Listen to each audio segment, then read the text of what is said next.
दोस्तों नमस्ते। दोस्तों स्वागत है आप सभी का एक बार फिर से हमारे इस चैनल पर। दोस्तों आज हम बात करने वाले हैं 30-40 साल पहले के गांव के जीवन के बारे में। दोस्तों उस वक्त गांव के लोगों की जिंदगी उतनी आसान नहीं हुआ करती थी जितनी आजकल है। सुबह उठते ही सभी लोग अपने अपने काम पे लग जाया करते थे। छोटी से छोटी चीजों के लिए मेहनत बहुत ज्यादा करनी पड़ती थी। मेहनत बहुत ज्यादा थी लेकिन सुकून भी था। दोस्तों उन दिनों गांव में ज्यादातर खपड़ेल और छप्पर की मकान हुआ करती थी। आंधी और बारिश के मौसम आने से पहले इन कच्चे मकानों को ठीक किया जाता था और अगर मकान ज्यादा पुराना हो जाता था तो उस पर नया छप्पर लगाया जाता था।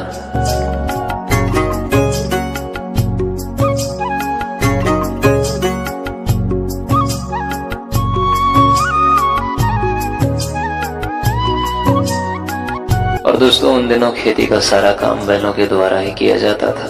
खेतों में हल देना, धान के पौधों को खेत तक ले जाना, खेतों में पानी देना,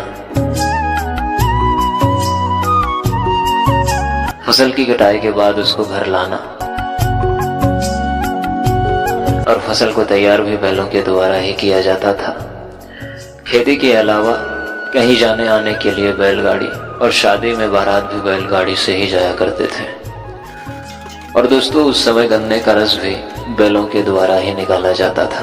और दिन भर की थकान के बाद शाम को रेडियो पर विविध भारती की सुरीली तान मानो सारी थकान दूर हो जाती थी और बहुत ही खूबसूरत नजारा होता था।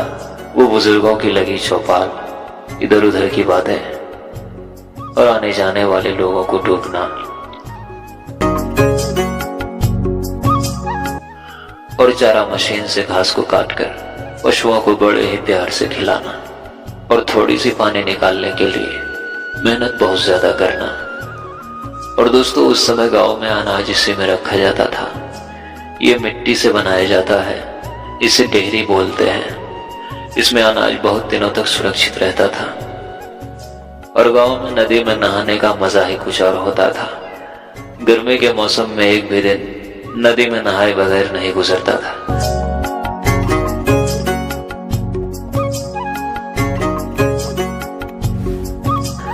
और दोस्तों सुबह होते ही सारे पशु खेत की तरफ निकल जाते थे अपने भोजन के लिए।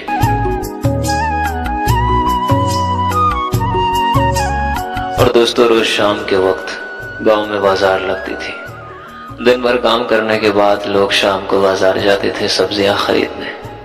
वो शाम के वक्त लगने वाली बाजार का दृश्य ही कुछ और होता था। और दोस्तों ये छपरी का छोटा सा घर खेतों में बनाया जाता था ताकि यहाँ बैठकर सभी किसान अपने अपने खेतों की देखभाल कर सके। खुले मैदान में ठंडी हवाओं के बीच यहाँ बैठने का मजा ही कुछ और होता था।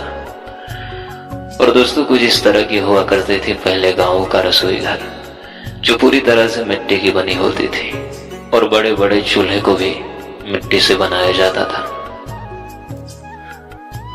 और दोस्तों इसे हंसिया बोलते हैं। गांव में सब्जियों को काटने के लिए इसी का प्रयोग किया जाता है। और दोस्तों गेहूं की फसल की तैयारी के बाद जो भूसा निकलता था उसको ऐसे ही भूसा घर में स्टोर किया जाता था गाय बैल और भैंसों को खिलाने के लिए।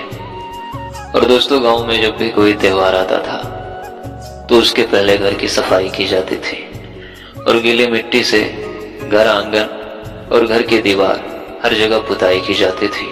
और पुताई के बाद घर आंगन सुंदर लगने लगता था।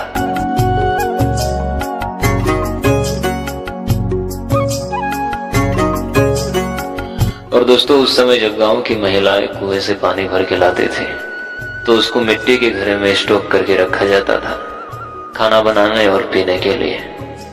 और दोस्तों जब कुएं में बाल्टी गिर जाती थी तो उसको इसी कांटे से निकाला जाता था। इसको हर जगह अलग अलग नाम से जाना जाता है। आप लोगों के यहाँ इसे क्या बोला जाता है कमेंट में जरूर बताना। तो दोस्तों आज के लिए बस इतना ही। और दोस्तों वीडियो को बनाने में बहुत ही मेहनत लगती है। प्लीज आप लोग चैनल को सब्सक्राइब कर दीजिए। मिलते हैं फिर से किसी ऐसी ही पुरानी यादों के साथ। तब तक के लिए धन्यवाद।